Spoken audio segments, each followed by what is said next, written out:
أعوذ بالله من الشيطان الرجيم. بسم الله الرحمن الرحيم. الحمد لله رب العالمين.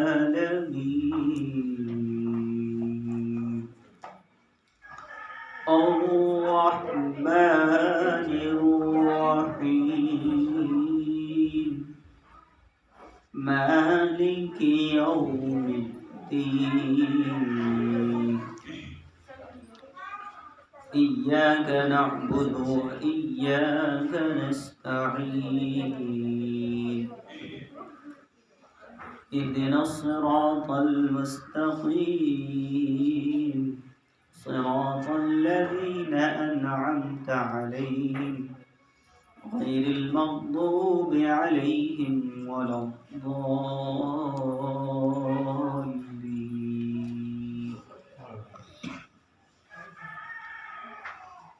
اللہ رب العزت نے اولی سورت یعنی سورۃ الفاتحہ اس کے علاوہ تقریباً 14 اور نام مفسرین نے بیان کی. سورۃ الکنز، سورۃ الشفاء اور اسی طریقے سے مختلف عنوانات سے اس سورت کو یاد کیا گیا ہے. نماز کی ہر رکعت میں سورت کو پڑھا جانا یہ اللہ رب العزت کو مطلوب ہی نہیں بلکہ ایک نماز کا حصہ ہے کہ سورۃ الفاتحہ کو ضرور پڑھا جائے. تو ضروری یہ ہے کہ آخر اللہ رب العزت نے اس سورۃ الفاتحہ میں کیا بات ارشاد فرمائی. علماء یہ بیان کرتے ہیں کہ سورۃ الفاتحہ یعنی الحمد سے والضالین تک یہ کل سورت یعنی 7 آیات مکمل 113 صورتوں کا ایک خلاصہ اللہ رب العزت نے بیان فرمایا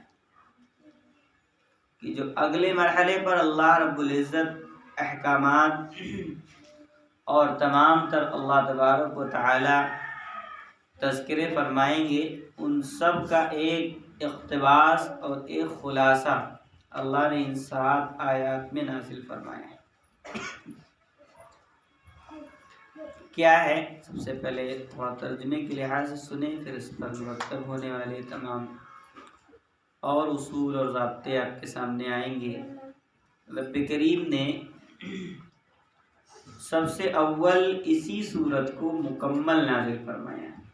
اس سے پہلے بھی 2 صورتیں 3 صورتیں بعض روایات میں اس کے کچھ حصے نازل ہوئے، جیسے سورہ علق ہے اور سورہ مدثر ہے. تو اور صورتوں کے کچھ حصے 5 آیات 6 آیات اس طرح نازل ہوئے، لیکن اللہ رب العزت نے سورۃ الفاتحہ کو جب نازل فرمایا تو اس کا ایک بڑا اہم عنوان قائم کیا گیا. پیارے نبی محمد رسول اللہ صلی اللہ علیہ وسلم ابتدائے وحی کے مرحلے میں بڑا اہم رخ یہ تھا کہ آپ سہمے ہوئے تھے نئے واقعات سے، جو چیزیں کبھی پیش نہیں آئی تھی. جب انسان ان چیزوں کی سے گزرتا ہے تو پھر بڑا حساس رہتا ہے کہ آخر کیا ہو رہا ہے.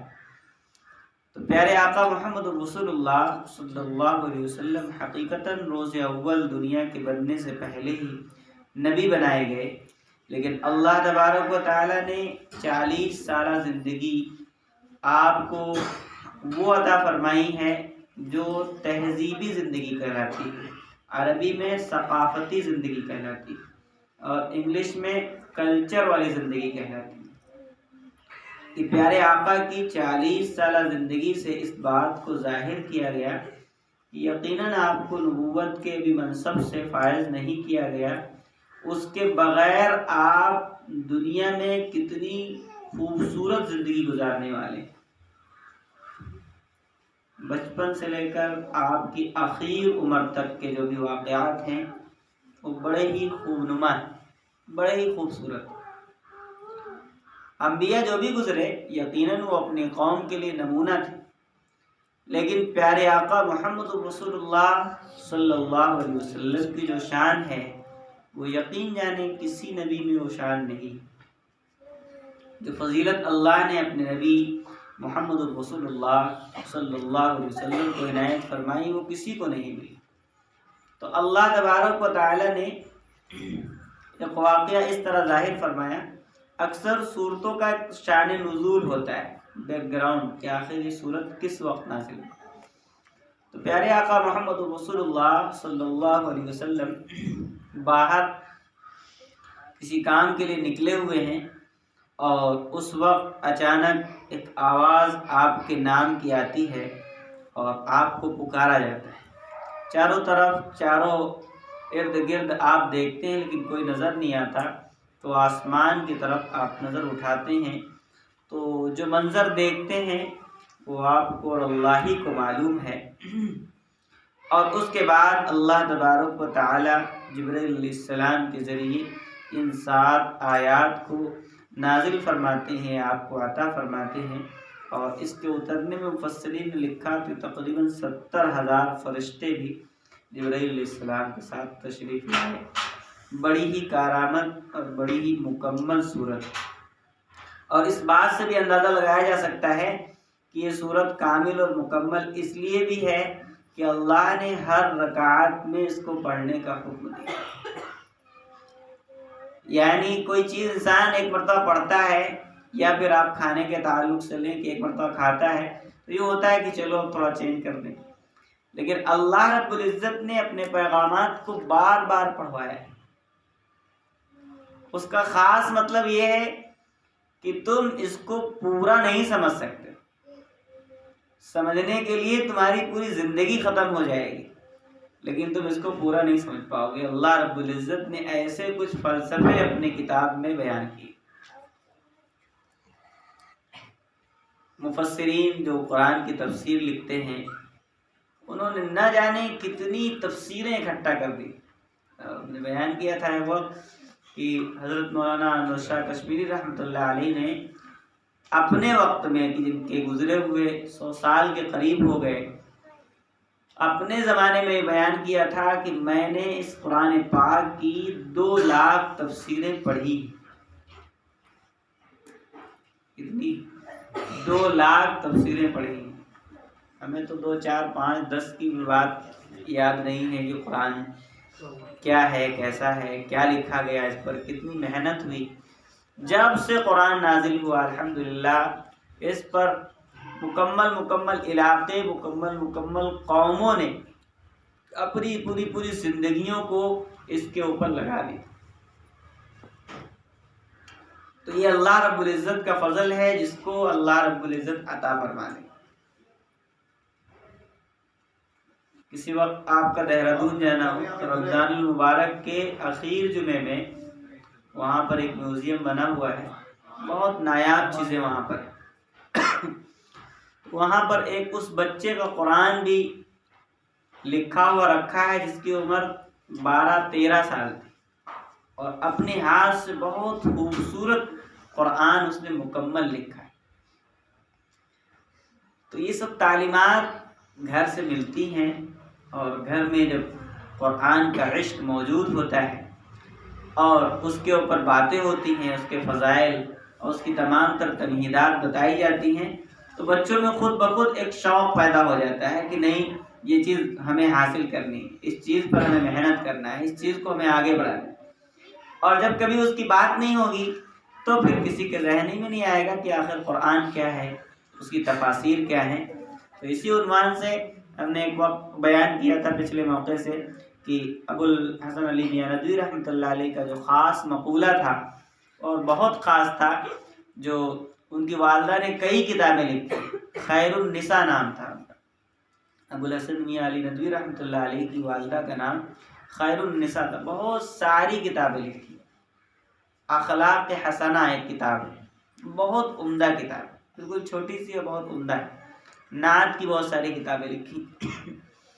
اپنے بیٹے علی کو ایک خط بھی لکھا کہ جس خط کا خلاصہ یہ تھا کہ میرے بیٹے، آج کے اس ماحول میں جو اللہ کے ولی، جو علماء، جو اللہ کے دوست چاہیے تھے وہ آج نہیں ہیں، جن کی قوم کو ضرورت ہے۔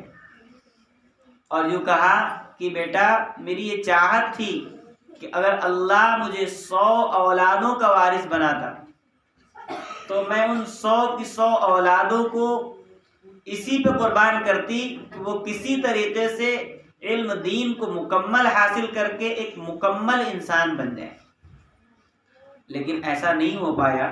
تم ایک ہی میری اولاد ہو، اس لیے تم سے درخواست یہ ہے کہ میرا جو 100 کا عزم تھا اس 100 کے عزم کو تمہیں اکیلے پورے کرنا ہے۔ ایسا عالم، ایسا مدقق، ایسا مفسر قرآن، ایسا اللہ کا ولی بننا ہے، ایسا بننا ہے کہ 100 پر تم بھاری رہو۔ تو وہی ابو الحسن میاں علی ندوی رحمۃ اللہ علیہ تھے کہ جو ہزاروں پر بھاری تھے۔ اور آپ مراد پڑھیں گے، بڑے عجیب و غریب اللہ رب العزت نے کام کیے۔ حکومتیں ان کے سامنے گھٹنے ٹیکے ہوئی تھی۔ اللہ نے وہ ہستی بنائی تھی، آپ کو بہت قریب تھی، زیادہ دور کی ہستی کا تذکرہ نہیں، لکھنؤ کی۔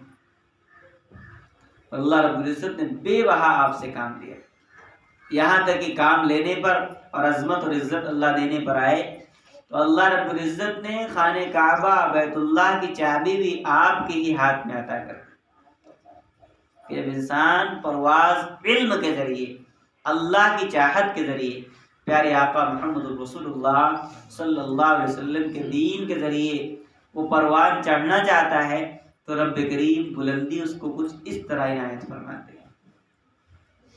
خیر، تو پیارے آقا محمد رسول اللہ صلی اللہ علیہ وسلم کا جو ابتدائی دور ہے 40 سالہ، وہ بڑا عجیب و غریب ہے، اور اس کی بھی بڑی ہی کہانیاں اور بڑے قصص، اور اس میں آپ کی امانت داری، شجاعت اور آپ کا سچا ہونا، صادق امین ہونا، وہ مکمل طور پر اللہ رب العزت نے ظاہر کرایا کہ دیکھیے اگر آپ کسی ذمہ داری کے تحت نہیں بھی ہیں، کوئی ذمہ داری آپ پر نہیں ہے، تو اس کے باوجود آپ پر یہ لازم ہے کہ آپ سچوں کے سچے ہوں، امانت داروں کے امانت دار ہوں، اور آپ مکمل ایک اچھی زندگی گزارنے والے۔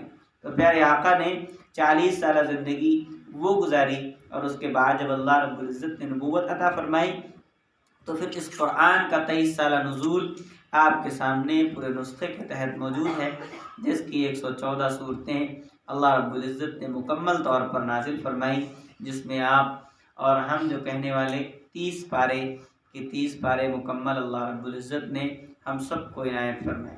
اس سے بزرگ نے بیان کیا کہ پاروں کا کوئی خاص وجود نہیں تھا، لیکن یاد دہانی کے لیے بڑا ضروری تھا کہ کوئی ترتیب بن جائے۔ کسی عورت ہی کی محنت ہے کہ جس کی وجہ سے اس میں پاروں کی ترتیب آئی۔ تو اس کا پہلے جو نام پارا ہم اس کو کہہ رہے ہیں، اس کا نام پہلے تھا سی پارا۔ سی پارا پہلے اس کو سی پارا کہتے تھے، اب آپ نے سنا ہوگا پیچھے کہ سپارہ سپارہ کہتے تھے، اور اس کے بعد یہ ہوتے کرتے پارا ہو گیا۔ سی پارا کا فارسی میں مطلب تھا کہ 300 پاروں کا ایک حصہ، سی پارا 300 پاروں کا ایک جز، اس کو پارا کہتے ہیں، ایک ٹکڑا۔ اس کے بعد پھر یہ لفظ اور بدلا اور یہ پارے کی شکل میں آ گیا۔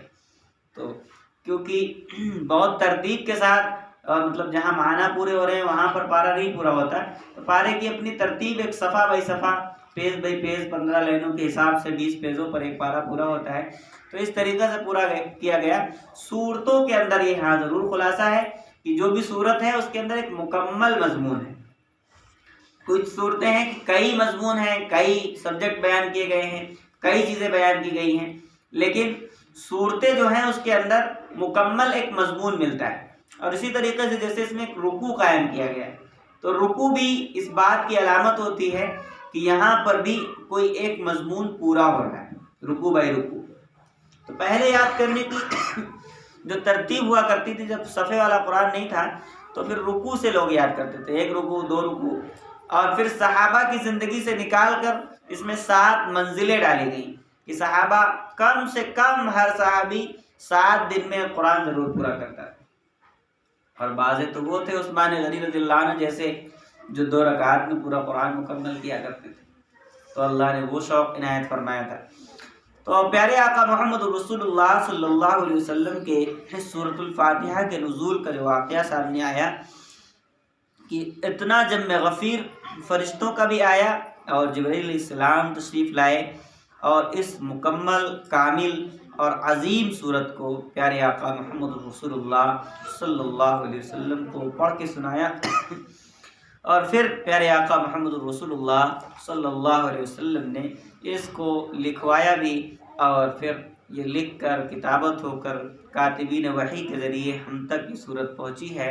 اور اس صورت کی خاص عظمت یہ ہے کہ اگر کوئی نہ سمجھ سکے کہ اس کی عظمتیں کیا ہیں تو اس کی خاص عظمت یہی ہے کہ اللہ نے عبادت یعنی نماز کا اسلوب یہ بنایا ہے کہ کسی ایک رکعت میں اگر آپ اس کو نہیں پڑھ رہے ہیں تو یقیناً وہ مکمل نہیں ہوگی، مکمل ہونی ضروری، مکمل کرنے کے لیے سورۃ الفاتحہ پڑھنا ضروری۔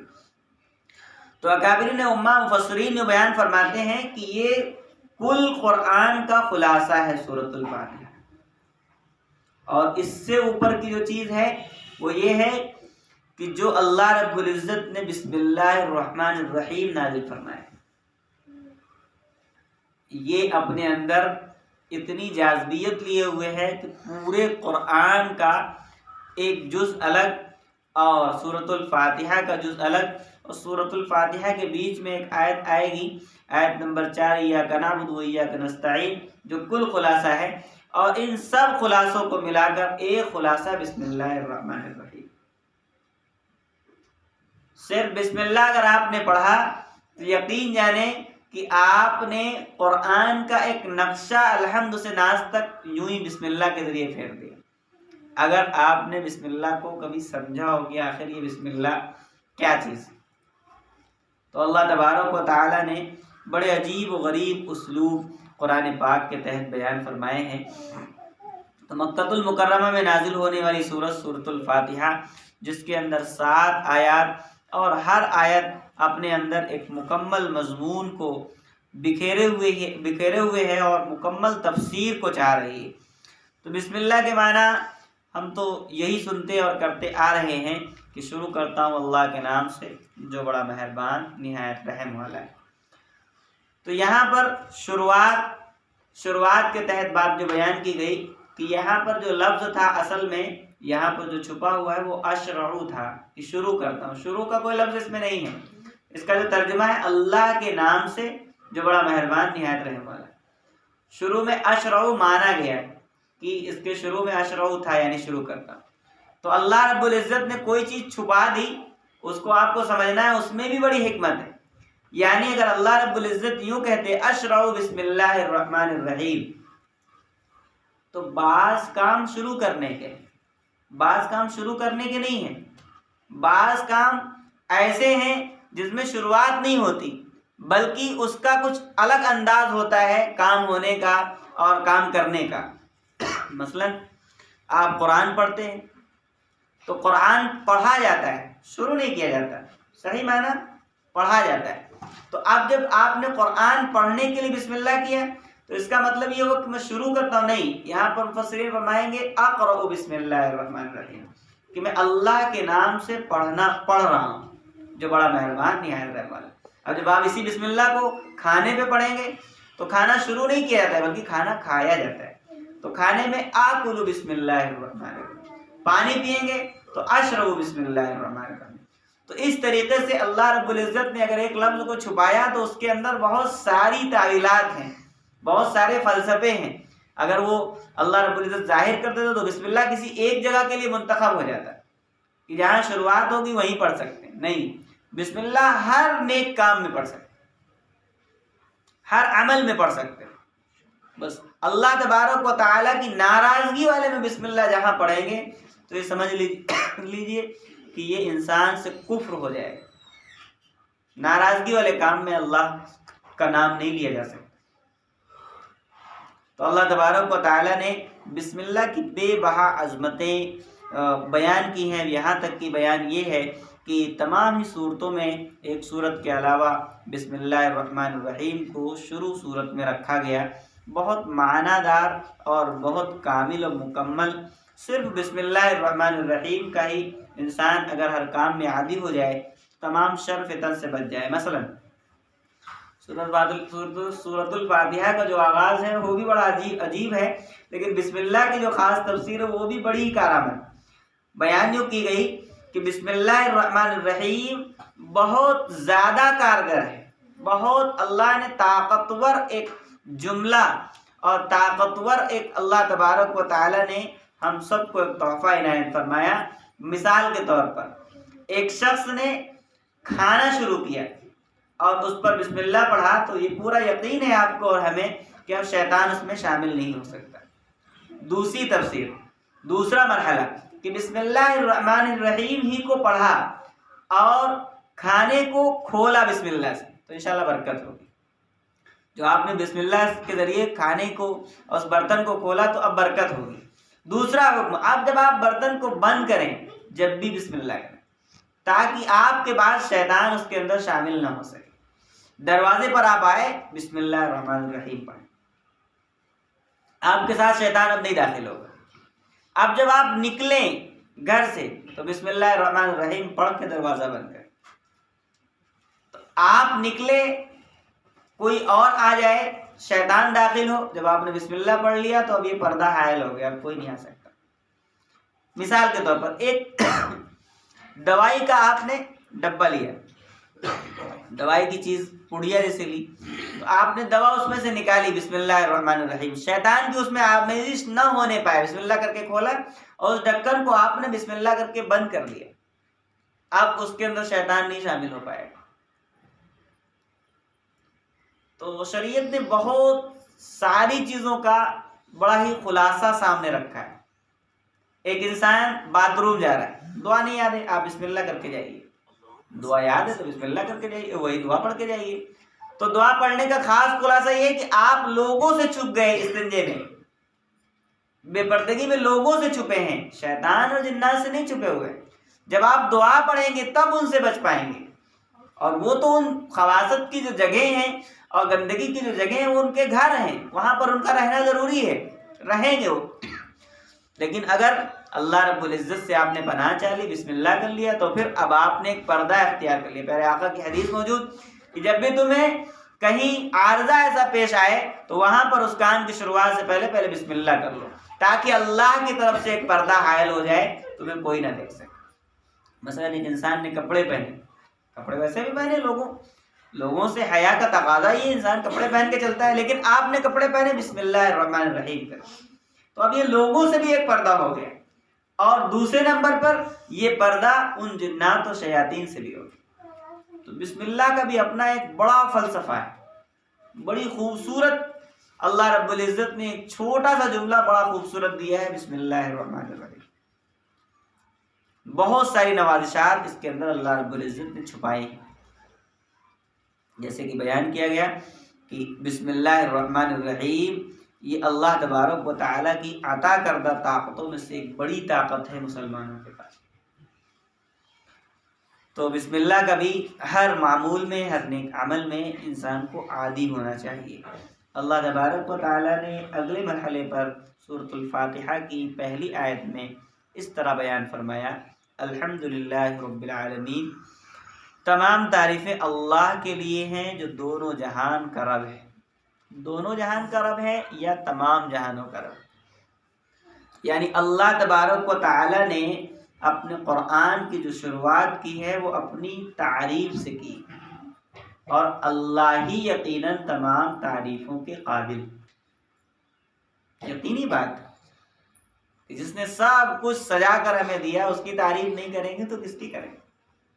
تو اولی مرحلہ کہ ہم اللہ تبارک تعالیٰ ایک بات سکھلا رہے ہیں کہ اگر اللہ کو راضی کرنا ہے، انسان جیسے اپنی تعریف پسند کرتا ہے، چند کام اس سے ہو پاتے ہیں، وہ سارے کام تو کر بھی نہیں سکتا، چند کاموں کی ذمہ داریاں، اور وہ کر کے چاہتا ہے کہ میری ایک تعریف ہو، میں اپنی تعریف سنوں۔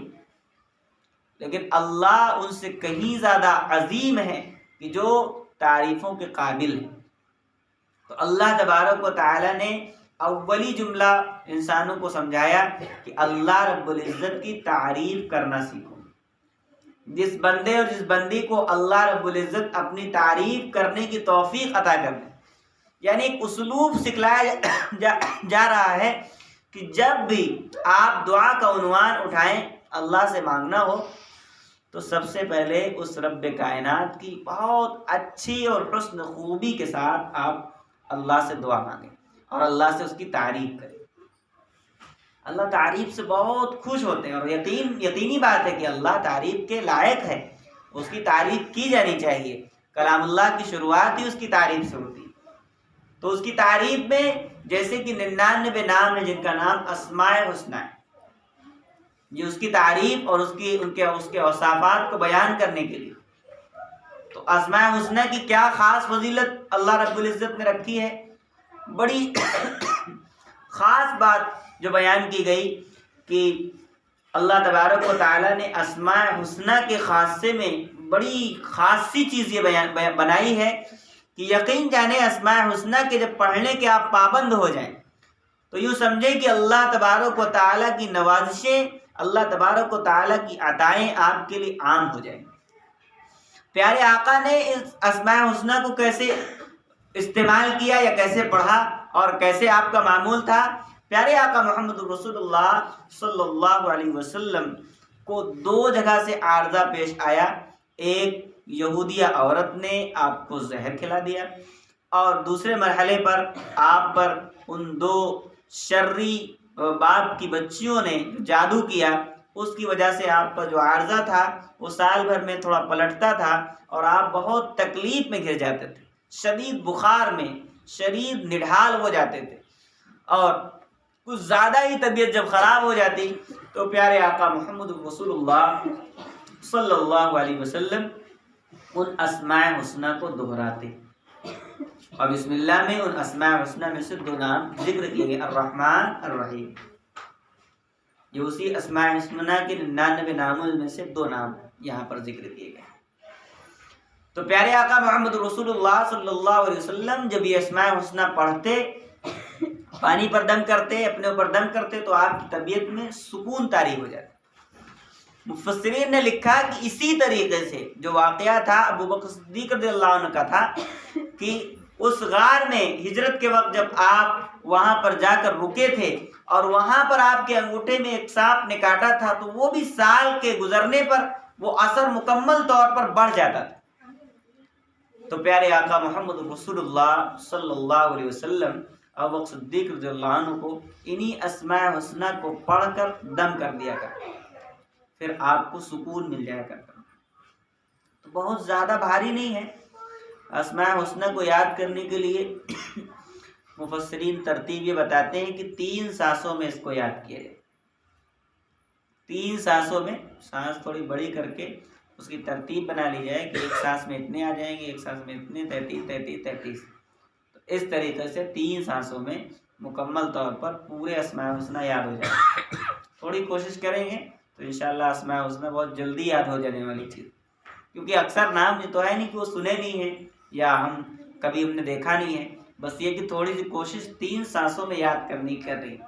جیسے ہی آپ کریں گے تو انشاءاللہ وہ 99 نام مکمل طور پر آپ کو یاد ہو جائیں گے، اور اس کی حقیقی جو روشنی اور تابناکی ہے وہ بڑی عجیب ہے کہ آپ نے جب اللہ رب العزت نے صرف چند جملے کہے ہیں، جیسے الحمدللہ رب العالمین الرحمن الرحیم، 2-3 جملے کہہ کر اگلا اللہ رب العزت نے وعدہ فرمایا کہ ضرور بالضرور ہم تمہاری مدد کریں گے، ضرور بالضرور ہم تمہیں سیدھے راستے پر قائم کریں گے۔ تھوڑی سی تعریف، اور جب آپ تعریف کا یہ جو اللہ رب العزت کا عنصر اور عظیم ذات، آپ تعریف پوری کریں صفاتوں کو لے کر، 99 نام اسماء حسنہ کو یاد کر کے، اپنے تئیں جو بھی اللہ سے کہہ سکتے ہوں، اللہ کی تعریف، اللہ کی بڑائی اپنی زبان میں جو بیان کر سکتے ہوں، تو اللہ تبارک و تعالیٰ پھر ضرور بالضرور دعاؤں کو بھی قبول کریں گے، عملوں کو بھی قبول کریں گے، اور زندگی سے تمام تر الجھنوں پریشانیوں کو ختم بھی کر دیں گے۔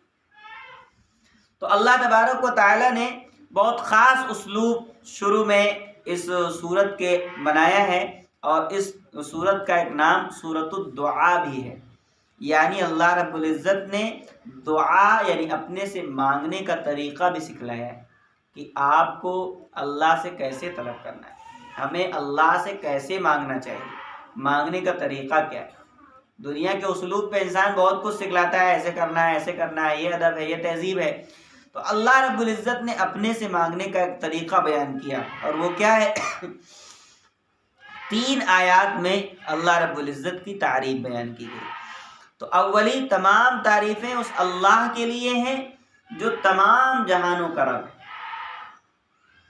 تو ایک جہان ہمارا ہے جس میں ہم زندگی گزار رہے ہیں، علماء بیان کرتے ہیں اس کے علاوہ نہ جانے کتنے جہان اللہ نے آباد کرنا ہے، وہ اللہ کو معلوم ہے، اور اللہ قادر ہے ہر چیز پر، اس کے لیے کوئی مشکل نہیں۔ تو کتنے جہان ہیں یہ اللہ کو معلوم، لیکن ہم کو 2 جہانوں کا علم ہے، اور ان کو 4 سے بھی تعبیر کیا جاتا ہے۔ ایک جہان یہ ہے، ایک جہان وہ تھا جہاں سے ہم آئے، عالم ارواح، ایک جہان یہ ہے۔ اور اس کی مثال دی کہ ہم سب کو عالم ارواح میں جمع کیا گیا تھا، ہم سب وہیں سے آئے ہیں، اور وہاں کی کچھ انسیت، میل ملاپ، کسی سے انسیت اور کسی سے ملنا، تو دنیا میں کبھی کبھی ایسا ہوتا ہے کہ جب آپ نے کسی کو کبھی نہ دیکھا ہو لیکن آپ کبھی دیکھتے ہیں تو ایسا محسوس ہوتا ہے جیسے کہیں دیکھا ہو، تو آپ نے یہاں کہیں نہیں دیکھا بلکہ وہ عالم ارواح میں آپ کے کچھ ساتھی رہے ہوں گے، وہیں سے آئے ہیں، اس لیے ایسا لگتا ہے کہ جیسے کہ یہ دیکھے ہوئے لگ رہے ہیں، ایسا لگ رہا ہے کہ جیسے ان سے ملاقات ہوئی ہے۔ تو یہ جو ایک ملاپ دکھ رہا ہے یہ اللہ تبارک و تعالیٰ کا وہاں سے دیا ہوا ہے۔ کچھ اسی طریقے سے عالم برزخ ہے، علیین جس کا نام ہے، کہ جب یہاں سے آدمی منتقل ہوگا مقام علیین میں، عالم برزخ قبر میں، اور روحیں جہاں جمع ہوتی ہیں علیین میں دنیا سے گزرنے کے بعد، تو جب وہاں پہنچیں گے تو کیونکہ زیادہ معرفت ہوگی تو سب سے ملاقات کرتے ہوئے پوچھیں گے بھائی آپ کا کیا حال ہے، آپ کیسے ہیں، آپ کب تشریف لائے۔ بعض لوگ تو وہ جو چلے گئے ہمیں پتہ ہی نہیں چلا، بہت سارے لوگ ہوں، اور بہت سارے لوگ خوش آمدید کہیں گے کہ ماشاءاللہ چلو آپ آ گئے، سب وہاں خیریت سے، سب کی خبر لی جاتی ہے۔ جب آدمی کو انتقال کر کے جاتا ہے عالم علیین میں تو وہاں خیر خبر لی جاتی ہے کہ اچھا وہاں کیا خیریت ہے، کیسے ہیں، تو اس طرح کی باتیں بھی مفسرین نے لکھی۔ تو ایک عالم ارواح جہاں سے ہم آئے وہاں کی ہمیں کچھ بھی نہیں یاد ہے، یہاں سے منتقل ہوں گے تو یہاں کا بھی سب بھول جائیں گے، یہاں کا بھی بالکل بھول جائے گا کہ یہاں کچھ ہوا تھا، یہاں کی پریشانی، یہاں کی بیماری، یہاں کی تمام تر ٹینشن، انسان کبھی سوچ کر بیٹھ کر سوچے گا تو ہنسے گا کہ ایسا بھی ہوا تھا ہمارے ساتھ، کیونکہ بہت چند اور مختصر زندگی یہاں کی، وہاں کے مقابلے میں 1 گھنٹے کی بھی زندگی نہیں، وہاں یعنی آخرت کے مقابلے میں جو ہماری 60 70 80 100 سالہ جو زندگی ہے 1 گھنٹے کے برابر بھی نہیں۔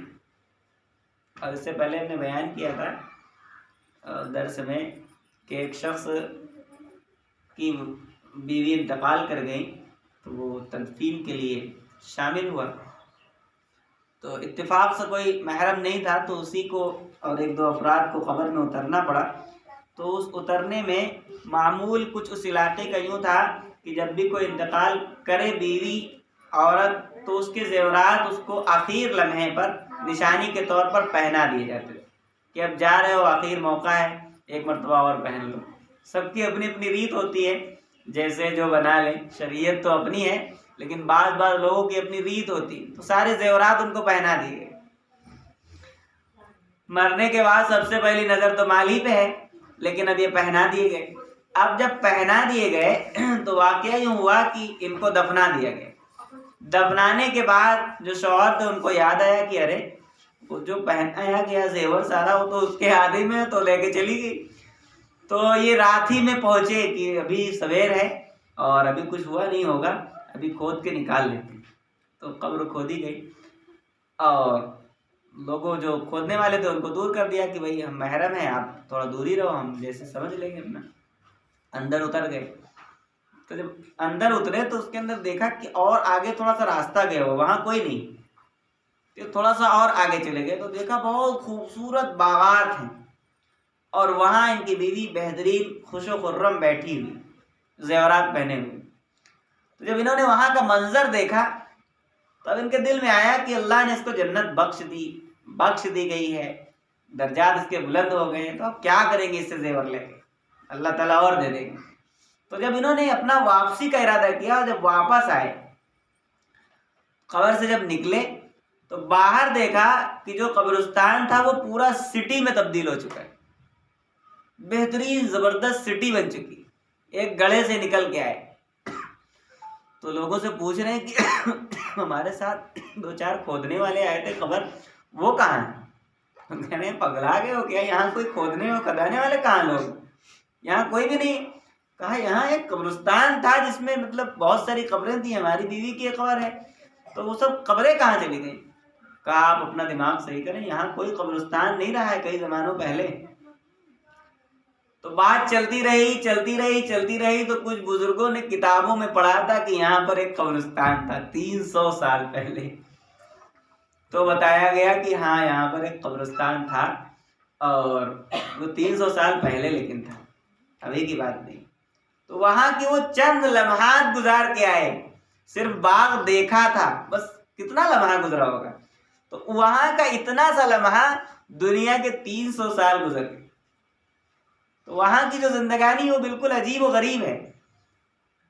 ایک بزرگ نے بیان کیا کہ بچپن میں ہم لوگ لکڑی سے جو بہت سارے کھیل کھیلے جاتے ہیں تو وہ کھیلا کرتے تھے، تو اب جب اس کو بیٹھ کے ہم یاد کرتے ہیں تو ہنستے ہیں اس بات کو لے کے کہ دیکھو وہ بھی زمانہ تھا کہ ہم لکڑیوں سے کھیلتے تھے، اور اگر ہار جاتے تھے تو اس پر بے انتہا ملال ہوتا تھا، روتے تھے، اور کھانا نہیں اچھا لگتا تھا، نہ جانے کیا کیا ہوتا تھا۔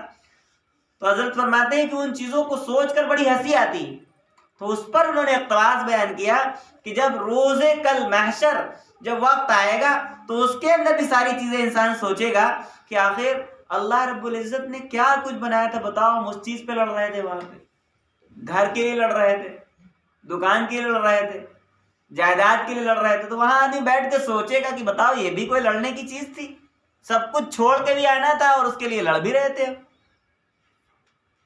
تو وہاں کی زندگی اللہ رب العزت نے بالکل الگ اور جدا بنائی، بہت عجیب و غریب زندگی۔ تو اس زندگی کی اصل ہمیں تیاری کے لیے اللہ رب العزت نے بھیجا ہے، لیکن یہ ضرور ہے کہ جب انسان جس جہان میں ہوتا ہے اس کو یہ لگتا ہے کہ یہی جہان ہمارا اول اور آخر ہے۔ جیسے ارواح میں تھے تو یہ لگ رہا تھا کہ ہم یہی ہیں، بس وہیں کی جو بھی کیفیت رہی ہو وہاں کی اپنی تھی، نہ وہاں کھانا تھا نہ پینا تھا، اور روحیں تھیں وہاں، تو وہاں کی اپنی ایک عجیب زندگی تھی۔ اب اس کے بعد یہاں ہے تو کھانا پینا اور گھر بنانا، نہ جانے کتنے لوازمات، دن رات کی ایک ٹینشن کہ کسی طرح ہم ترقی کر جائیں، کسی طرح آگے بڑھ جائیں، ترقی کرنے والے سے دور، رزق کی تلاش اور رزاق سے دور۔ تو ایک زندگی یہ ہے، پھر ایک زندگی اور آنے والی۔ تو ہمارے یہاں مفسرین نے جو عالم بیان کی وہ 4 ہیں، ایک عالم ارواح، ایک عالم دنیا، اور ایک عالم برزخ، اور ایک عالم وہ جو جنت اور جہنم کا، جس میں اللہ رب العزت نے فیصلہ کرنا ہے۔ یہ 4 عالم کتابی تفسیر کے اعتبار سے عالم بہت سارے ہیں جس کا انسان موازنہ نہیں کر سکتا۔ تو اللہ تبارک و تعالیٰ نے سب سے اول جملہ جو ہماری زبان سے کہلوایا کہ آپ سب مل کے اس بات کو کہو کہ تعریف ہے اگر کسی کی تو وہ صرف اور صرف اللہ کی، تعریف کا قابل کوئی ہے۔ مثال کے طور پر انسان عمل کرتا ہے، ہم بیٹھے ہیں، آپ بیٹھے ہیں، دین کی بات سن رہے ہیں، تو یہ توفیق بھی اللہ ہی نے بخشی۔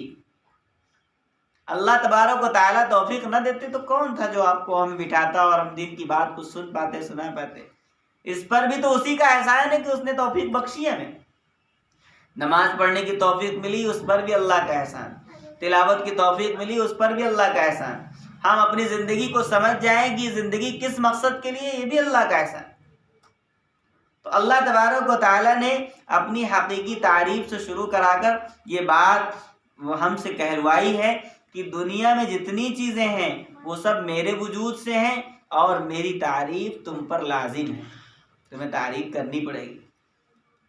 تو ایک بات ایک آیت میں بیان کی گئی، الحمدللہ رب العالمین، تمام تعریفیں اس اللہ کے لیے ہے جو تمام جہانوں کا رب۔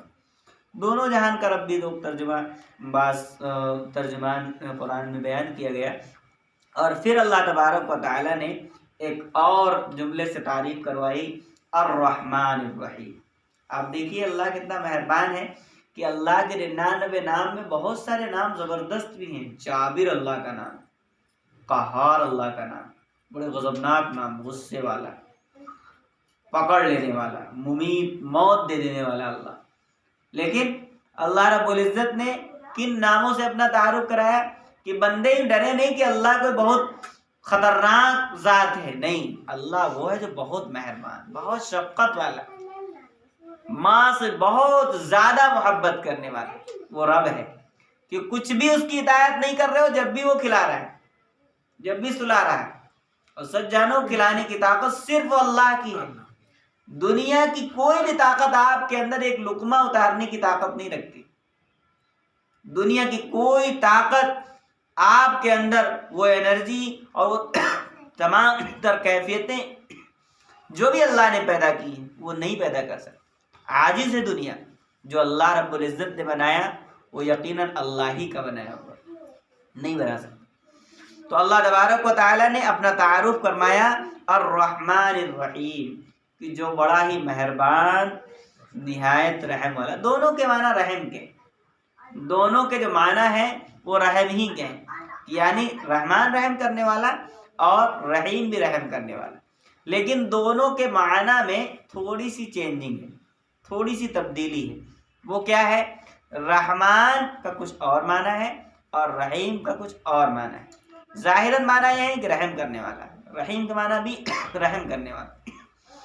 لیکن اللہ رب العزت نے کیونکہ قرآن کو قیامت تک کے لیے اتارا ہے، قیامت تک کے لوگ اس کو سمجھتے رہیں گے اور اس سے اپنے تمام تر فلسفے، زندگی کی تمام تر بہت ساری خوشیاں اور بہت سارے راز اپنے نکال کر عمل کرتے رہیں گے.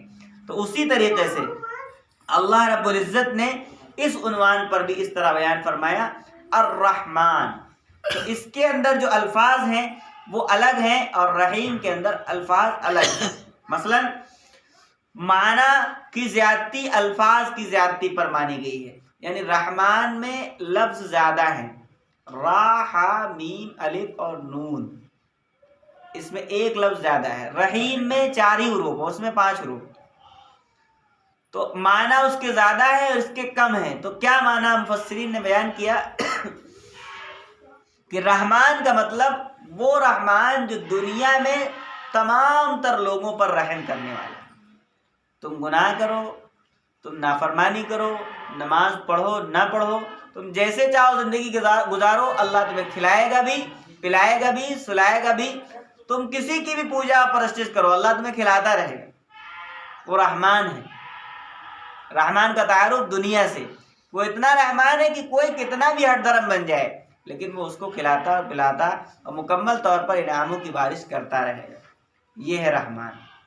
اور پھر اگلا مرحلہ رحیم کا بیان کیا مفسرین نے، یہ آخرت کے لیے. یعنی رحیم اللہ قیامت میں اور حشر کے میدان میں صرف رحم اس کا ان پر ہوگا جو اطاعت گزار، اللہ کے لیے تمام تر گناہوں سے بچنے والے، اللہ کے لیے اپنی زندگیوں کو اللہ اور اس کے رسول پر لگانے والے ہوں. تو اللہ تبارک و تعالیٰ ان کو بخشیں گے. باقی جو پکڑ میں آ جائیں گے تو پھر ان کی پکڑ بڑی خطرناک ہے. اللہ کی پکڑ بڑی ہی خطرناک ہے. اور یہ ایسا اس لیے ہوگا کہ اللہ عادل ہے، اللہ انصاف کرنے والا ہے. اگر دونوں کو برابر کر دیا، نماز پڑھنے والا نہ نماز پڑھنے والا برابر ہو جائے، تو زندگی کا فلسفہ کیا ہے؟ زندگی کا مقصد کیا ہے؟ کوئی مقصد نہیں. زندگی کا مقصد یہی ہے کہ اللہ عادل ہے، انصاف قیامت کے دن وہ کرے گا. جو راتوں میں جگنے والے ہوں گے ان کا مقام اور ان کی بلندی کچھ الگ ہوگی، اور جو گناہوں بھری زندگی، غفلت بھری زندگی گزارنے والے ہوں گے تو ان کا معاملہ کچھ الگ ہوگا. تو اللہ تبارک و تعالیٰ نے 2 لفظ بتائے، تو رحمان الدنیا، رحیم الآخرہ، کہ رحمان دنیا کے لحاظ سے رحم کرنے والا اور رحیم آخرت کے اعتبار سے رحم کرنے والا. ایک لفظ اللہ تعالیٰ بیان کرتے جب بھی چل جاتا، لیکن اللہ نے 2 بیان کیا کہ تھوڑا سا اور دماغ لگائیے کہ اللہ رب العزت نے 2 کیوں بیان فرمائے. اس لیے بیان فرمائے کہ ایک دنیا کے لیے اور ایک آخرت کے لیے. رحم دونوں طرف ہیں، لیکن ایک میں انصاف کا تقاضا ہے اور ایک میں مکمل طور پر اللہ کے پیغام کا تقاضا ہے، اللہ کے انصاف کا تقاضا ہے. پھر اللہ تبارک و تعالیٰ نے یہ فرمایا بڑی خاص چیز یہاں پر جو مالک یوم الدین میں ہے، بڑی خاص چیز ہے. کیا ہے وہ؟ اللہ نے بیان فرمائی کہ وہ یوم جزا کا مالک ہے. دین یوم جزا، جس دن حساب و کتاب ہوگا. یعنی اللہ رب العزت یوں اشارہ کر رہے ہیں کہ میرے بندو پریشان ہونے کی ضرورت نہیں ہے. جس نے آج تم پر رحم کیا، آج تمہیں مکمل طور پر نعمتیں بخشی، کل بھی رب تمہارا وہی ہوگا. یہ نہیں ہے کہ یوم جزا میں کوئی رب بدل جائے گا، فیصلہ اور کوئی کرے گا. تمہارا رب ہی ہے مالک یوم جزا کا. اگر وہ چاہ لے گا تو اپنی بخشش کو عام کر دے. اس سے کوئی پوچھنے والا نہیں, اس سے کوئی بھی نہیں پوچھنے والا کہ آخر یہ بخشش کیوں عام کر دی, سب کو کیوں بخش دیا, اس سے کوئی سوال کرنے والا نہیں. تو اس لیے کہ انسان ڈرنے لگے کہ قیامت میں کیا ہوگا, حشر میں کیا ہوگا, کیسے گزرے گا, اور وہ وقت جواب کیسے دیں گے. تو اللہ رب العزت نے اس چیز کو بار بار زبان سے کہلوایا, مالک یوم الدین, یوم جزا کے دن مالک جو ہوگا وہ رب ہوگا تمہارا. ڈرنے کی ضرورت نہیں, لیکن نڈر ہو کر گناہ کرنے کی ضرورت ہے. پھر اللہ تبارک و تعالیٰ نے جو خاص جملہ ہم کو دعا کے لیے سکھلایا وہ پہلے عقیدے کے تحت 2 جملے عقیدے کی مضبوطی کے لیے, ایاک نعبد, کہ ہم تیری ہی عبادت کرتے ہیں. بندہ اللہ کا, اللہ کی بندی, عبادت صرف اور صرف لائق ہے تو صرف اور صرف اللہ کو, سجدہ لائق ہے تو صرف اللہ کو, اور اللہ ہی تبارک و تعالیٰ کے سامنے سجدہ اور ہاتھ پھیلائے جا سکتے. باقی عقیدے کی پختگی کے لیے کہ قرآن میں سب سے زیادہ توحید کو بیان کیا گیا. توحید یعنی اللہ کو ہی ماننا کہ وہی ہمارا مالک ہے, ہم اسی کی عبادت کریں گے, اسی کی عبادت لائق ہے کہ کی جائے. ایک بات عبادت کا تعلق, اور دوسرے نمبر پر اللہ رب العزت سے مدد کا تعلق. اللہ رب العزت نے اگلی بات بہت, اب سوچیے ہر رکعت میں یہ باتیں ہمیں بار بار دل پر, دماغ پر کہی اور بتائی جا رہی کہ عبادت ہے اصل تو صرف اللہ, اور استعانت یعنی مدد چاہنا ہے تو صرف اللہ سے. مدد کے بھی لائق اللہ ہی, اور عبادت کے لائق بھی صرف اور صرف اللہ ہی ہے. تو بڑی حسن خوبی کے ساتھ اللہ تبارک و تعالیٰ نے یہ جزیہ ہمیں دیا ہے, ایاک نعبد و ایاک نستعین. اس آیت کے بارے میں مفسرین نے فرمایا کہ یہ آیت کل قرآن کا مکمل ماحصل اور خلاصہ ہے, کہ پورے قرآن میں یہی بات ہی تو بیان کی گئی کہ آپ کو اللہ کی عبادت کرنی ہے. کون کون سی کرنی ہے؟ پورے قرآن میں. آپ کو اللہ سے مدد چاہنی, کیسے مانگنی ہے مدد, کیسے کیسے لوگوں نے مدد مانگی ویسے ہی مدد مانگنی, بھٹکنا نہیں ہے. کسی موقع سے اللہ ترقی دے دیں, بلندی عطا فرما دیں, اور آپ پر اللہ رب العزت دنیا کو کھول دیں, تو یہ مقصد نہیں ہے کہ تم فرعون اور شداد کی طرح تم اپنے آپ کو خود کو خدا بنا بیٹھو. کہ ملک الموت نے ایک وقت اللہ رب العزت سے یوں کہا کہ یا الہ العالمین, سب سے زیادہ مجھے تکلیف اس وقت ہوئی کہ جس وقت میں نے 2 روحوں کو قبض کیا. اللہ رب العزت نے پوچھا کون کون سی؟ کہا ایک وہ ماں کہ جب اس کی جان اور اس کے بچے کی جان صرف ایک تختے پر باقی تھی, اور جہاز ٹوٹ چکا تھا, کشتی ٹوٹ چکی تھی, اور پھر تیرا حکم آ گیا کہ اب اس ماں کی روح نکال. تو اس وقت حکم تیرا تھا, لیکن بہت زیادہ گرا گزرا کہ آخر اس بچے کا کیا ہوگا. اللہ رب العزت نے پوچھا پھر دوسرا واقعہ کون سا تھا جہاں تمہیں بہت تکلیف ہوئی؟ کہا اللہ رب العزت دوسرا واقعہ یہ تھا کہ ایک شخص نے, ایک بادشاہ نے بہت عالی شان, پتہ نہیں کتنے سالوں بعد ایک بہت خوبصورت جگہ جنت جیسی تیار کی, اور اس کے بعد اس کے قدم رکھنے سے پہلے ہی آپ نے حکم دے دیا کہ اس کی روح نکال لیجیے. یہ اللہ کا نظام ہے. گھر آپ بنا رہے ہیں, تیاریاں کر رہے ہیں, اور سارا کچھ گنوائے دے رہے ہیں, نماز بھی گئی, سب کچھ گیا, سب کچھ طاق پہ رکھ کر آپ نے سب کچھ تیار کرایا, لیکن اللہ کو معلوم ہے کہ آپ کو وہاں پہنچنا ہے کہ نہیں پہنچنا. یہ اللہ طے کر دے کہ آرام آپ کو اس کی اٹھانی کہ نہیں اٹھانی. تو اللہ رب العزت نے جبرائیل کو پوری تفصیل سنائی کہ واقعہ اس طریقے سے ہوا کہ کشتی میں بچنے والا کوئی نہیں تھا اور سب کو ہی مرنا تھا.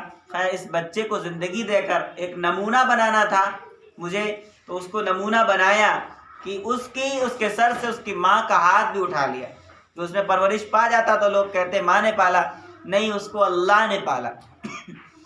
اور پرورش پاتے پاتے وہ وقت کے بادشاہ کے پاس پہنچ گیا, اور پہنچتے پہنچتے ایسا پہنچا کہ اللہ رب العزت نے اس کی آنکھوں کو یہ بصیرت عنایت فرما دی کہ کسی آدمی نے اس کی آنکھ میں سرما لگا دیا, اور اس سرمے کی کچھ خاصیت یہ تھی کہ اس کو لگا لینے کے بعد زمین کے جتنے خزانے تھے وہ ظاہر ہونے لگتے تھے.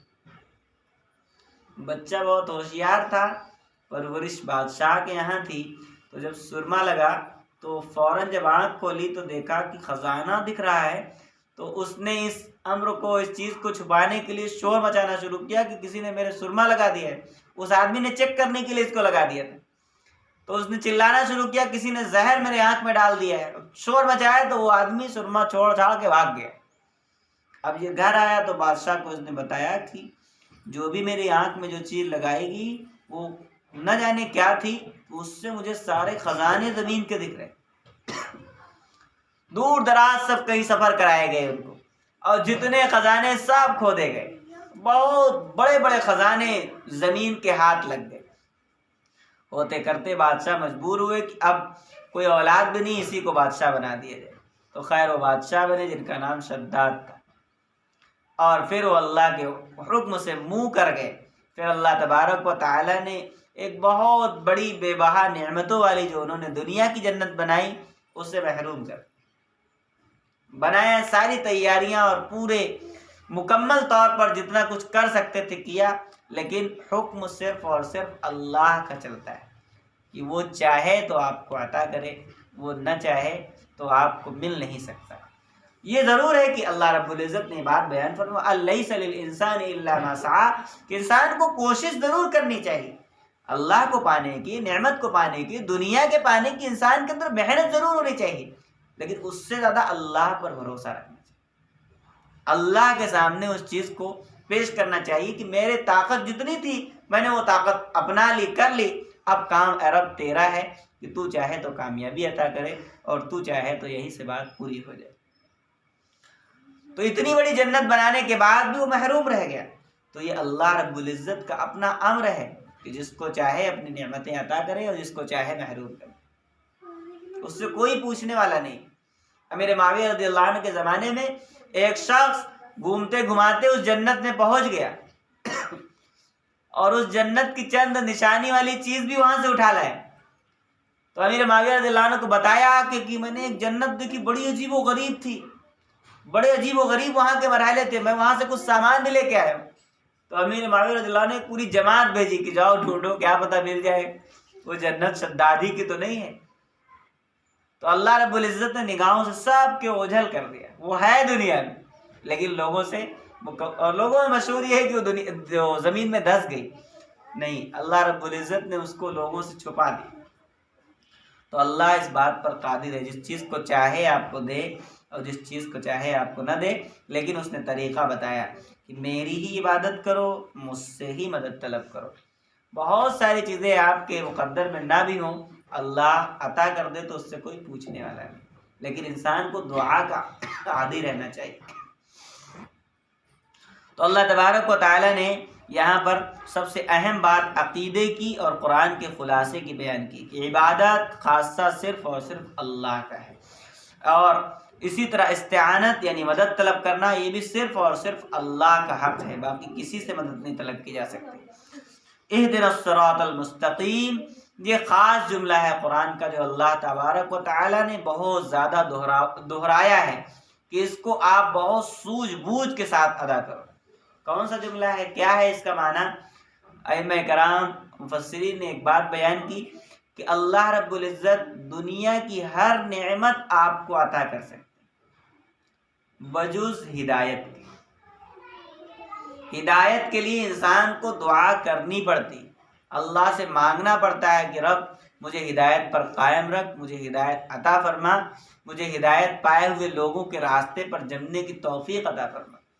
ہدایت بہت بڑا عنصر ہے، پوری زندگی نماز صوم و صلات میں گزری اور اخیر موقع سے کلمے سے محروم ہو گئے تو سارا کیا گرہ ختم ہو گیا۔ اس لیے اللہ رب العزت نے یہ بات بار بار کہلوائی، اہدنا الصراط المستقیم، اے اللہ ہمیں سیدھے راستے پر چلنے کی توفیق عطا کر، سیدھا راستہ ہمیں عطا کر۔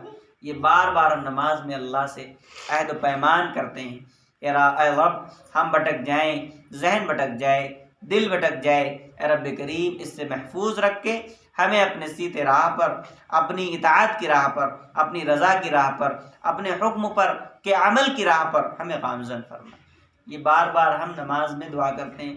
حال ہمارا یہ ہے کہ ہم جب نماز پڑھتے ہیں تو الحمد پر ایک لگایا ہم نے اسٹارٹ، اور اس کے بعد والضالین پر پورا ہو جاتا ہے۔ اور آپ کو سچ بتائیں کہ ہم لوگوں کو پورا 1 سے 1.5 سال الحمد سے والضالین تک پڑھایا گیا۔ 1.5 سال صرف اسی پر پڑھائی چلتی رہی کہ اس کے ترجمے میں کیا ہے، اس میں کیا ہے، اس میں کیا ہے۔ تفسیر قرطبی جو ہے اور اسی طرح اور کئی تفسیریں ہیں، تو اس کے اندر جو اس کی تفصیل ہے بہت لمبی چوڑی۔ ہم آپ کو بتا ہی رہے ہیں کہ وہ اساتذہ روز 2-2 4-4 گھنٹے اس پر پوری تقریر کرتے تھے، جب جا کے 1.5 سال کے اندر یہ سورہ فاتحہ پوری ہوئی۔ ہماری فاتحہ 2 سیکنڈوں میں پوری ہو جاتی ہے، الحمد پر شروع اور والضالین پہ ختم۔ تو کبھی غور کر کے پڑھ لینا چاہیے کہ اللہ رب العزت کیا فرما رہے ہیں، ان 7 آیات میں کیا چیزیں اللہ نے ہمیں دی۔ تو یہ ہے اہدنا الصراط المستقیم، ہم کو سیدھے راستے پر چلا۔ اور پھر دوسرا خاص ترجمہ اللہ نے اسی کو دہرایا، صراط الذین انعمت علیہم۔ وہ سیدھا راستہ کون سا ہے اور سیدھا راستہ کہاں سے ملے گا، اس کے بارے میں بیان کیا گیا۔ صراط الذین انعمت علیہم، وہ راستہ کہ جن پر آپ نے انعام فرمایا۔ ایسا نہیں کہ دنیا میں آنے والے سب لوگ ناکام ہو گئے، بہت بڑی بڑی کامیاب اور ترقی پانے والی ہستیاں گزری، بہت ترقی یافتہ لوگ گزرے، اللہ رب العزت ان کے راستے پر چلا۔ اور سب سے زیادہ عمل اور مجاہدے اور مشقت اور مکمل طور پر اللہ نے کسی کو فوقیت بخشی تو ہم سب کے پیارے آقا محمد الرسول اللہ صلی اللہ علیہ وسلم۔ آپ تھوڑا سوچ کے ایک بار ترجمہ سوچ کے آپ پڑھیں کہ آپ یہاں یوں کہہ رہے ہیں صراط الذین انعمت علیہم، اے رب ہمیں پیارے نبی محمد الرسول اللہ صلی اللہ علیہ وسلم کے راستے پر چلا۔ اللہ تبارک و تعالی نے بہت ساری جزیات ہمیں بیان کر کے دی ہیں، اور پھر 2 چیزوں سے پناہ مانگی گئی، غیر المغضوب علیہم ولا الضالین، اور نہ چلا ہمیں ان لوگوں کے راستے پر جن پر تیرا غضب نازل ہوا، اور نہ چلا ان لوگوں کے راستے پر جو راہوں سے بھٹک گئے۔ اس میں 2 قومیں ہیں، ایک نصارہ اور ایک یہود۔ ان کا کام کیا ہے؟ نصارہ جو عیسائی ہیں ان کے پاس کوئی خاص علم نہیں ہے، تو علم نہ پا کر یہ گمراہ ہو گئے، یا یوں کہیے ان کے پاس علم ہے لیکن مکمل طور پر یہ عمل سے عاری۔ ان کو معلوم ہے تو انجیل کی تمام باتیں کہ پیارے آقا محمد رسول اللہ صلی اللہ علیہ وسلم تشریف لائیں گے، اصل شریعت وہی شریعت ہوگی، اسی کو ماننا ہے، لیکن تمام تر چیزیں معلوم ہونے کے بعد بھی وہ عملوں سے جاہل ہیں، اس راستے پر آنے کے لیے تیار نہیں۔ اور دوسری قوم اسی طرح سے ہے کہ اس کے پاس بہت علم ہے، بہت علم ہے، یہود بہت علم رکھنے والی، اور مکمل اس کی زبردست طریقے سے تنظیمیں پوری بنی ہوئی، اسلام کو مٹانے کے لیے ان کا ہر ایک بچہ پوری تیاری کرتا ہے۔ اور کسی وقت واقعہ لکھا ہے مولانا قاسم نانوتوی رحمۃ اللہ علیہ کا کہ ایک علاقے میں پہنچے حج کے سفر پہ، تو وہاں پر نماز پڑھی، دیکھا کہ بہت سارے لوگ بہترین پگڑی اور جبے، اور امام بھی بہت بہترین قرات اور سب کچھ کر رہے ہیں۔ تو حضرت نے واپسی پہ پوچھا کسی سے کہ یہ سب کون لوگ ہیں، اتنا مبارک علاقہ ہم نے تو کبھی نہیں دیکھا، اور اتنے مبارک لوگ یہاں موجود ہیں۔ تو کہا حضرت بس آپ کو دکھا دیا گیا، یہ مسلمان نہیں، یہ یہود ہے، یہاں پریکٹس کر رہے ہیں، پھر لوگوں کے درمیان جائیں گے اور امام بن جائیں گے، لوگوں کے درمیان جائیں گے اور پھر مومن اور اسلام کے طرز پر ان کو مکمل طور پر گمراہ کرنے کی کوشش کریں۔ جتنی محنت یہود و نصارہ کر رہے ہیں اس کا 1% بھی مسلمان محنت کرنی شروع کر دے تو یقیناً دین محفوظ ہو جائے گا۔ مائیں سوچ لیں کہ نہیں ہمیں دین کو محفوظ رکھنا ہے، دین کو اجاگر کرنا ہے، والدین اس بات کو سوچ لیں کہ اپنے گھر کو عمل کا گہوارہ بنانا ہے، یہاں پر نمازیں بھی پڑھنی ہیں، تلاوت بھی کرنی ہے، اور مکمل طور پر اگر کوئی بچہ وہ کسی ٹون اور کسی سانگ کا عادی ہے تو اس کو قرآن کی تلاوت کا عادی بنانا ہے، ماؤں کا ماحول کیا تھا؟ بڑا خوبصورت ماحول تھا کہ مائیں گود میں لے کر بچوں کو قرآن سناتی تھی. تو قرآن کا ایک ایسا تلاوت کا ذائقہ اور حلاوت ہے کہ بچہ اس کا عادی ہو جاتا ہے. اب جب آپ نے کئی پارے، کئی صورتیں اور قرآن کی کئی مرتبہ الٹ پھیر، ایک مرتبہ پڑھ کے دوسری مرتبہ مکمل کر کے تیسری مرتبہ جب آپ نے اس کے کان میں وہ ساری چیزیں ڈال دی تو یقین جانے جب وہ پڑھنے بیٹھے گا تو آدھی چیزیں تو اس کو ایسے ہی یاد ہو چکی ہوگی. بچپن کی نقش کی ہوئی چیز بڑی مشہور ہے کہ وہ یاد رہتی. لیکن آج رونا اسی بات پر ہے کہ ہمارے یہاں ماحولات سب ختم ہو گئے. والد کو یہ نہیں پتا کہ کبھی بچوں کو اکٹھا کر کے تھوڑی تعلیم بھی ہو جانی چاہیے. والدہ کو یہ نہیں پتا، اللہ معاف کرے، بہت ساری والدیں بڑی بزرگ، بڑی پاک باز گزری ہیں کہ جنہوں نے بڑی محنتیں اس دین پر کی ہیں. میں نے چند مثالیں آپ کو دی تھیں، جیسے کہ ایک مثال امام ابو حنیفہ رحمۃ اللہ علیہ کی بیٹی کا ہے کہ امام ابو حنیفہ رحمۃ اللہ علیہ کا نام امام ابو حنیفہ نہیں ہے، حنیفہ تو نام ان کی بیٹی کا ہے. ابو حنیفہ، حنیفہ کے ابا، لوگ ابو حنیفہ سے جانتے ہیں، حالانکہ ان کا نام حنیفہ نہیں ہے، ان کا نام نعمان بن ثابت ہے. لیکن اپنی بیٹی کے کمال درجے علم اور کمال درجے تقوی اور طہارت کی وجہ سے آپ ان سے بڑی محبت فرماتے تھے. آپ نے خود موسوم کیا کہ آپ لوگ مجھے ابو حنیفہ کہا کریں، حنیفہ کے ابا. ایسی پاک باز اور محنت کرنے والی عورتیں گزری ہیں.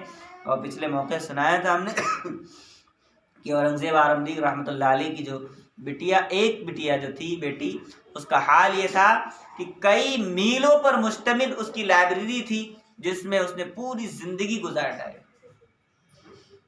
پوری زندگی 3 لاکھ مکمل کتابوں کا ذخیرہ اس کے مکمل طور پر ذہنوں میں بھرا ہوا تھا. 3 لاکھ کتابیں ان کو یاد تھی. آج تو یہی ہمارے گھر سے نکل گیا کہ عورتیں حافظ بن سکتی ہیں کہ نہیں بن سکتی. اسی میں شکوک پیدا ہو گیا کہ عورتیں حافظ بھی ہوتی ہیں کیا. اور آپ یوں سمجھو کہ واقعہ میں نے بیان کیا تھا بغداد کا کہ کوئی ایسی عورت، کوئی ایسی بچی نہیں تھی گھر میں، مردوں کے علاوہ بچیوں میں، عورتوں میں کوئی ایسا فرد نہیں تھا، کوئی ایسی عورت نہیں تھی جو قرآن کے حافظ نہ ہو. قرآن کے حافظ کے ساتھ ساتھ حدیثوں کے حافظ تھے.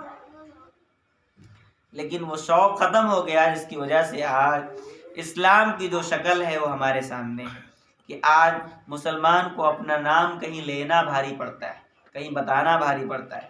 یہ اس لیے ہے کہ ہم اپنے اس اسلام سے دور ہو گئے، اپنے اس اسلامی ماحول سے دور ہو گئے. خیر، یہود و نصارہ ایک بڑی ہی سازشوں اور مکمل طور پر اسلام کو ختم کرنے کی ایک ٹھانی ہوئی قوم کہ جس نے سوچ رکھا ہے کہ ہمیں مسلمانوں کو ختم کرنا ہے. روز اول سے ہی پیارے آقا کے زمانے سے یہ دشمن ہیں اور نہیں امید ہے کہ ان کی دشمنی کبھی ختم ہوگی.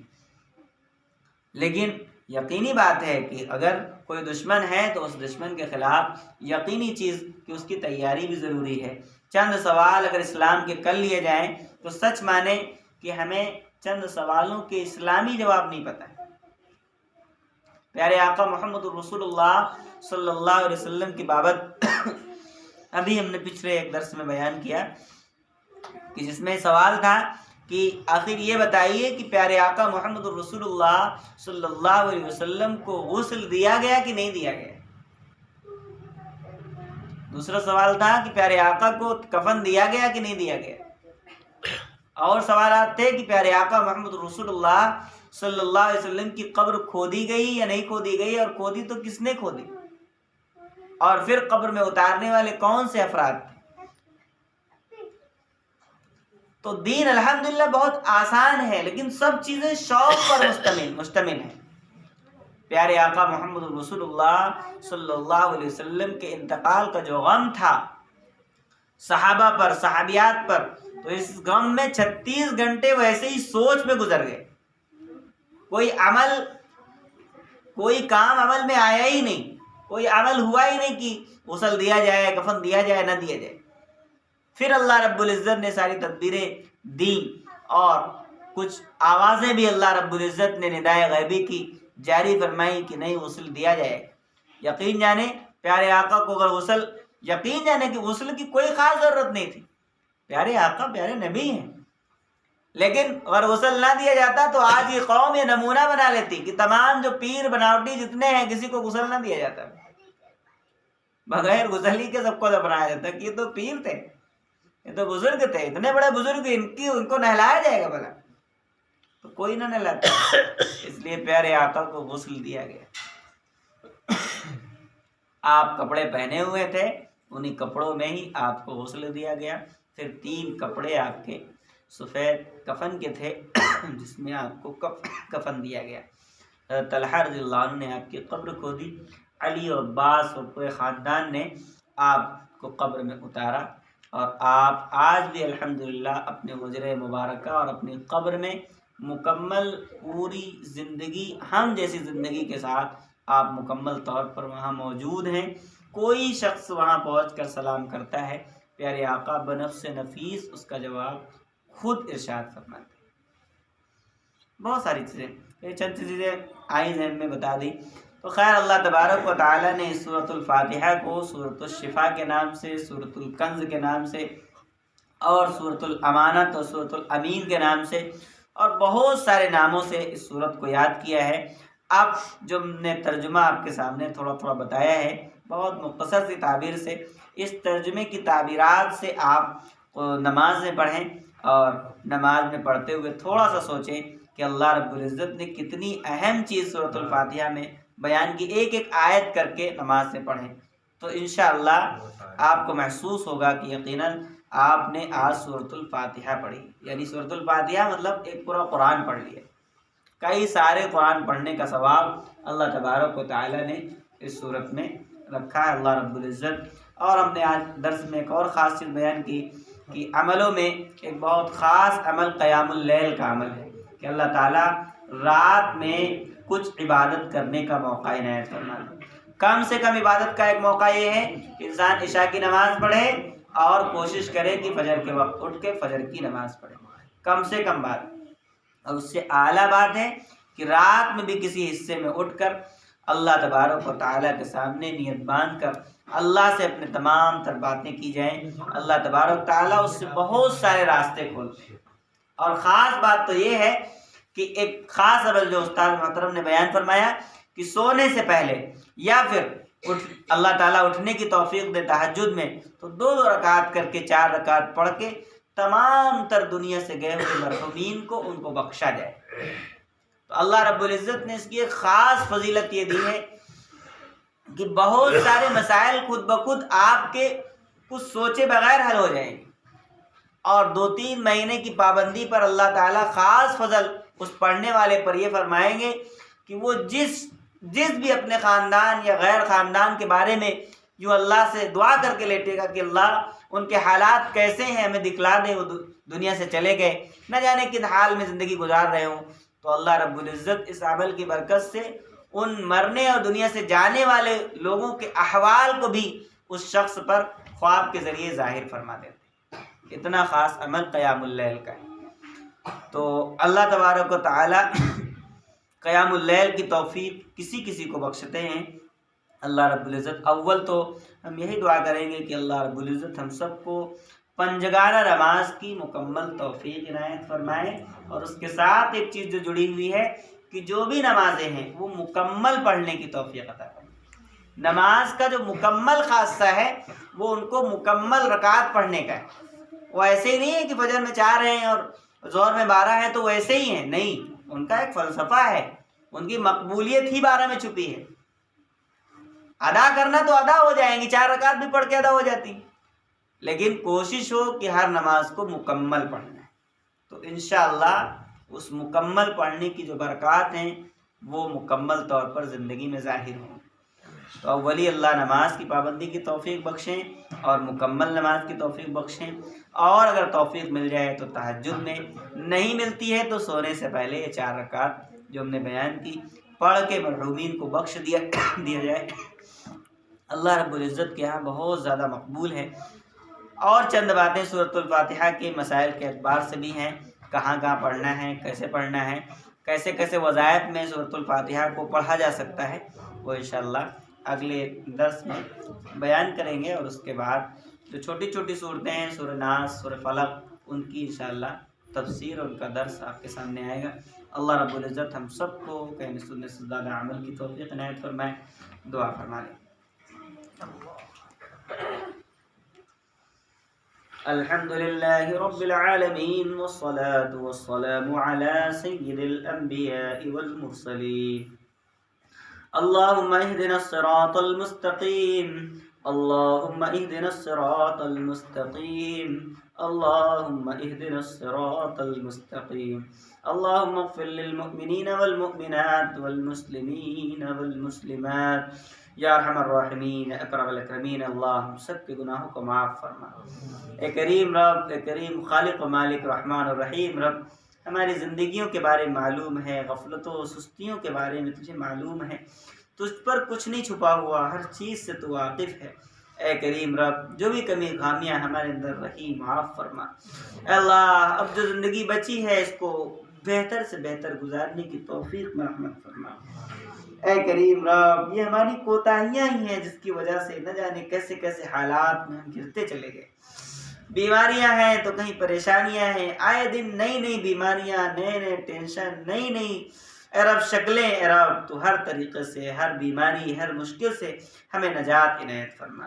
اللہ، شیطانیت اور اس تمام تر شیطانی شر اور جناتی شر سے ہماری حفاظت فرما، جادو ٹونوں سے ہماری حفاظت فرما۔ اے کریم رب، نظر بد سے ہماری حفاظت فرما، ہمارے بچوں کی، پورے گھر کی نظر بد سے حفاظت فرما۔ نظر بد بڑی خطرناک چیز، پیارے نبی نے فرمایا کہ نظر بد کی وجہ سے میری امت میں موتیں زیادہ ہوں گی۔ اللہ، یہ بڑی خطرناک چیز ہے، اس سے ہم سب کی حفاظت فرما۔ اے رب کریم، نظر بد کی دعا یاد کر کے خود اپنے اوپر دم کرنے اور تمام بچوں پہ روزانہ پابندی سے دم کرنے کی توفیق عطا فرما۔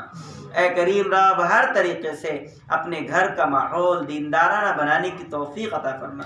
کبھی ہم سب مل کے بیٹھیں، کبھی بہن دعا کرائے تو کبھی ماں دعا کرائیں، کبھی والد دعا کرائیں تو کبھی بھائی دعا کرائے، کبھی دعا اے رب والد سنائیں تو کبھی بیٹا سنائیں۔